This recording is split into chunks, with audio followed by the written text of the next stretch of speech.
제도권 주식 분석입니다. 자, 15%의 배당을 주는 나스닥 커버드 콜이 최근에 하락폭이 좀 심상치 않은 모습을 보여주고 있습니다.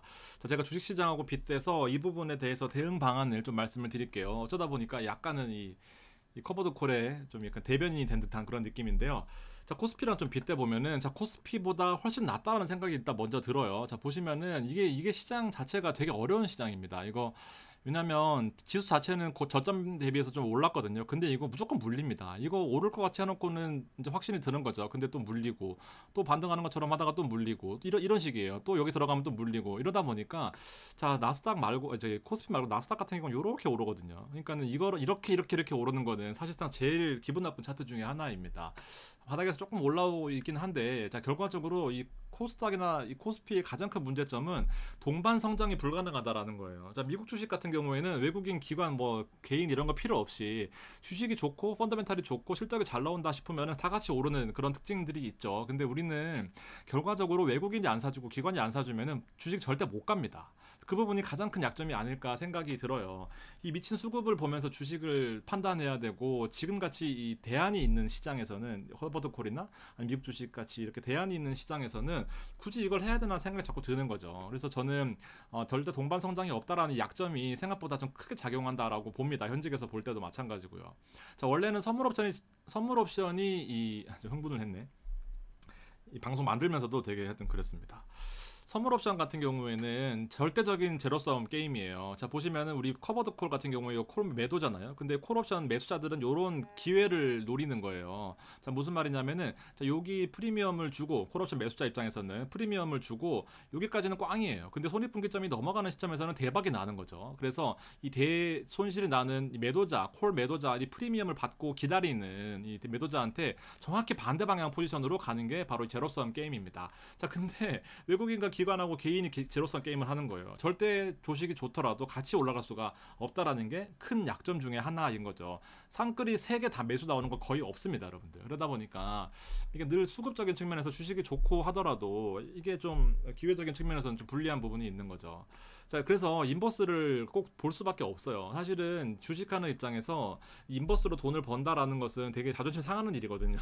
왜냐면 주식은 사실은 한 방향이잖아요. 오르면 좋은 건데. 근데 이거는 떨어져야 좋은 거다라는 그 이율 배반적인 측면 때문에 사실은 거의 안 보는데 최근에 거래량이 늘고 있습니다. 이런 측면이에요. 원래는 주식이 늘고 뭐 거래량이 늘고 해야 되는데 기본 그 오르는 펀더멘탈 쪽에서 근데 오히려 인버스가 늘고 있는 그런 모습을 볼 수 있습니다. 그래서 사실은 정말 힘든 장은 맞습니다. 지금 이제 기관의 전유물이었는데 이제 인버스가 다시 늘어나고 있다. 제가 그 29일 시장을 정리해드리면서도 보시면은 기관 수급은 진짜 적어요. 뭐 몇천억도 안 됩니다. 그러다 보니까 힘든 게 사실이고 그래서 타미당을 보는 거예요. 타미당은요 왜 장점이 있냐면은 요렇게 됩니다. 그러니까 펀더멘탈이 정확해요. 요 박스권 안에서 움직이는 게 기본 타미당 7의 어떤 그 기본 설계거든요. 주식이 너무 많이 오르게 되면은 커버드 콜의 옵션 매도 때문에 손실을 좀 보는 구조이고 보통은 프리미엄만 어떻게 그래야 되냐? 보통은 이제 프리미엄만 가져가면서 요 사이에 있어야 되는 것이 바로 이 커버드 콜의 장점이거든요. 근데 너무 많이 올라서 약간 지금 좀 불안하긴 하지만 보통은 요 박스권 안에 있어야지 되는 게 커버드 콜의 기본 설계입니다. 너무 많이 빠졌다? 그러면은 사실상 수급적인 측면보다도 주식의 특성상 특히나 미국 주식의 특성상 주식이 너무 많이 빠졌다 그러면은 이제 수급이 순환매라고 해서 대형주들이 많이 오르면은 대형주가 일부 밀리면 방어주들이 올라가고 요런 로테이션이 되게 강해요. 그래서 일단 제가 보기에는 타미당 7 같은 경우에는 하락장에서도 일부 커버가 되고 그다음 상승장에서도 이제 일부 주식이 100%다 수익을 내지는 못하지만 커버드 콜의 장점을 이용해서 하락장에서도 방어가 되고 상승장에서도 일부 너무 많이 오르지만 않으면 프리미엄을 추가시켜서 얻을 수 있는 그런 구조가 된다라는 거죠. 자, 물론 지금 보시면 이제 분배락 이런 것도 있습니다. 자, 주가 같은 경우에는 분배락이 7월 30일자가 됐어요. 31일까지 있잖아요. 7월 달은. 자, 그러다 보니까 자, 오늘까지 사셨던 분, 29일까지 사셨던 분들은 이제 배당을 받을 수 있는 권리가 생기는 거고 30일째 사신 분들은 이제 배당을 받지 못하는 대신에 주가가 빠진 상태로 사시게 되는 거죠. 그래서 분배락이 있으면 주가가 좀 밀리게 되는 그런 형태가 또 있습니다. 그래서 주가 상승과 배당까지 노릴 수 있는 그런 형태도 일부 가져갈 수 있는 게 큰 장점인 거죠. 자, 어느덧 주가가 1750원까지 올라왔어요. 타미당 너무 많이 올라와서 사실 좀 걱정이긴 합니다. 자, 근데 이런 이슈들이 있어요. 지금 최근에 타미당 7이 한참 잘 나갈 때는 매월 옵션 매도만 사실상 잘 나갔습니다. 근데 최근에는 이 약점들이 있잖아요. 타미당 7의 최대 약점은 주식의 비중이 낮다라는 거예요. 그러니까 기본 타미당 하시는 분들의 그 논리는 주식이 계속 오르면서 100% 주식을 가지고 있으면 좋지 않냐라는 건데, 주식이 맨날 오르면 100%가 낮겠죠. 근데 주식이 맨날 오르지 않고 지금처럼 나스닥이나 S&P가 약간 조정이 받는다라고 했을 경우에는 배당과 시세 차익을 동시에 누릴 수 있는 게 또 혜택이 있는 거죠. 그리고서는 옵션이 40% 비중 이하로 들어가지만 얘는 가장 큰 장점이 결국에 좀 매월 옵션 매도인 거죠. 매월 옵션 매도. 자, 매월과 최근에는 이제 매주와 매일이 많이 생기는데, 차이점은, 가장 큰 차이점은 매일 옵션 매도는 옵션 가격의 프리미엄을 매일매일 수치를 한다라는 거죠. 근데 매월 옵션 매도는 한 달에 한 번만 매수를 하면 되는 거예요. 매도를 하면 되는 거예요. 근데 얘는 아무래도 매일매일 매도를 하다 보니까 수수료 비용이 생각보다 많이 발생할 수도 있다. 그리고 매일매일 위험에 노출되어 있다라는 겁니다. 물론 프리미엄을 매일 받는 거는 좋아요. 그렇지만 한 번이라도 시세가 급등했을 경우에는 대처가 불가능하다라는 거죠. 얘는 만약에 한 달 동안에 만기가 있다라고 치면은 급등을 해가지고 시세가 조금 좀 일반적인 범위를 벗어난다. 그러면은 주식을 더 산다든지 아니면 또 해지 양을 늘린다든지 여러 가지 그 대응책을 마련할 수가 있는데, 하루짜리 만기는요 대응할 시간이 없어요. 그래서 프리미엄은 높은 대신에 방어 효과가 거의 없다라는 거, 그래서 높은 변동성이 있다라는 겁니다. 그래서 실질적으로 옵션 매도를 한 달 한다라고 가정했을 때는 만기 한 달 전에는 이 프리미엄이 되게 높죠. 엄청난 프리미엄이 있고, 그리고 이 프리미엄이 급격하게 떨어집니다. 왜냐하면 행사가 될 가능성이 낮다라고 한다면 옵션은 꽝이 될 확률이 높으니까 콜옵션 매수자 입장에서는 꽝이니까 오롯이 이 프리미엄을 이 매도자가 다 가져가는 그런 형태가 된다라는 거죠. 그래서 월 단위 옵션의 장점도 있고요. 그다음에 이 매일 옵션 장점도 있습니다. 그렇지만 프리미엄이 높은 대신에 변동성에 노출이 되어 있다라는 거, 수수료 절감되는 부분도 있고 변동성에 대한 대비를 할 수가 있는 게 바로 이 옵션 매도 타미 7이고요. 얘 같은 경우에는 최근에 이제 나오는 것이 바로 이 요겁니다. 이게 사실은 이제 테크 탑 10 같은 거거든요. 테크 탑 10. 우리는 지금 보시면은 이렇게 주식을 가지고 있지만 커버드 콜에 대한 옵션 프리미엄으로 인해서 요 프리미엄을 받으니까 요만큼 손실 방어가 돼요. 그래서 주식은 요렇게 되지만 실질적으로는 뒤로 밀리는 거예요. 그러니까 요거부터 손실 나는 거죠. 원래는 요거부터 손실인 건데 이 콜옵션 프리미엄 때문에 뒤로 밀려요.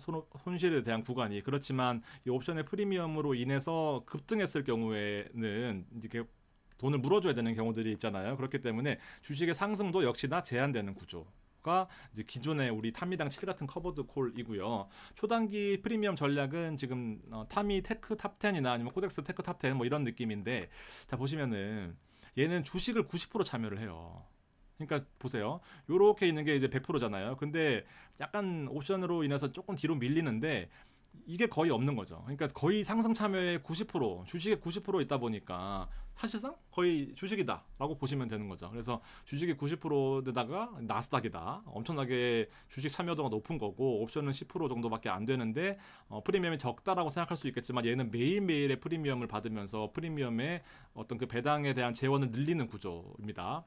사실상 거의 주식 보유 전략이랑 다름없어요. 프리미엄이 되게 미미한 거죠, 어떻게 보면. 그래서 NAV가 급격하게 하락했을 경우에는 본인의 원본에서 이 NAV 원본에서 배당을 줘야 되다 보니까 내 살 깎아먹기라는 그런 그 이슈가 있는 건 사실입니다. 물론 이제 배당을 받았을 때 세금은 안 나오죠. 지 돈을 내고 지가 받았으니까 세금은 안 나오는 부분들이 있어요. 자, 근데 나쁜 게 아닙니다. 원래 이렇게 태어난 거예요. 그래서 급등 조건은 이제 또 있잖아요. 지수가 엄청나게 오를 경우에는 옵션에 대한 프리미엄을 물어준다라기보다는 오히려 지수 상승이 더 크다 보니까 이 포텐셜이 있다라는 거죠. 잠재적으로 급등할 수 있는 그런 가능성이 있다라는 겁니다.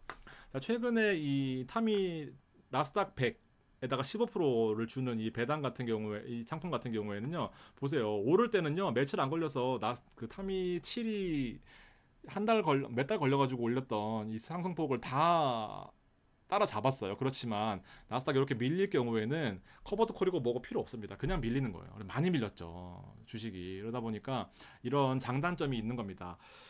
자, 근데 나쁘다라는 게 아니라 얘는 또 다시 올라오는데 또 금방 또 올라옵니다. 지수가 반등한다라고 하면은 또 이렇게 올라오는 거고, 얘는 어쨌든 장기 투자에 적합하지는 않지만 약간 이렇게 공격적으로 투자하게 설계가 되어 있는 상품이다라고 보시면 돼요. 어떤 게 좋다 나쁘다가 아니라 성향의 차이인 거죠. 그래서 저는 개인적으로는 이 커브드 콜에 대한 어떤 이 장점과 단점을 잘 이해하고 있다라고 생각을 하는데, 저는 오히려 장기 투자의 목적으로 배당 투자가 목적이다라고 한다면은 이런 코스피 200 위클리 커버드 콜이나 아니면 채권 TLTW 같은 거 요렇게 움직이는 게 가장 좋다라고 생각을 해요. 시장이 좀 좋다라고 하면 조금 더 올라갈 수는 있겠죠. 그리고 시장이 나쁘다 하면 조금 빠질 수는 있겠지만, 요 밴드 안에 있는 게 만원 언저리에 15,500원, 9,500원, 뭐 11,000원 좀 많이 올랐네. 요렇게 가는 것이 커버드 콜의 사실은 진정한 어떤 그 가치를 잘 활용하고 있는 게 아닌가 생각이 듭니다. 요럴 거면은요, 차라리 QQQ를 하는 게 나아요. 월배당 나오는 타미 7, 타미 10, 타미 3 이런 거 가지고 배당이 나오는 걸로 QQQ를 하시는 게 오히려 더 시세를 따라가는데 더 매력적이지 않겠냐라는 생각입니다. 어쨌든 이 커버드 콜 중에서 이 배당이 높은 것들, 특히 나스닥을 추종하는 것들 가지고 계신 분들은 고민이 좀 크실 것 같은데요. 이렇게 또 시장이 반등할 때는 더 크게 올라온다라고 생각을 하시고, 너무 상심 마시고 또 시장이 올라올 때를 잘 활용해서 좀 갈아타시는 것도 좀 생각하셨으면 좋겠다라는 말씀을 좀 드리고 싶습니다. 고맙습니다.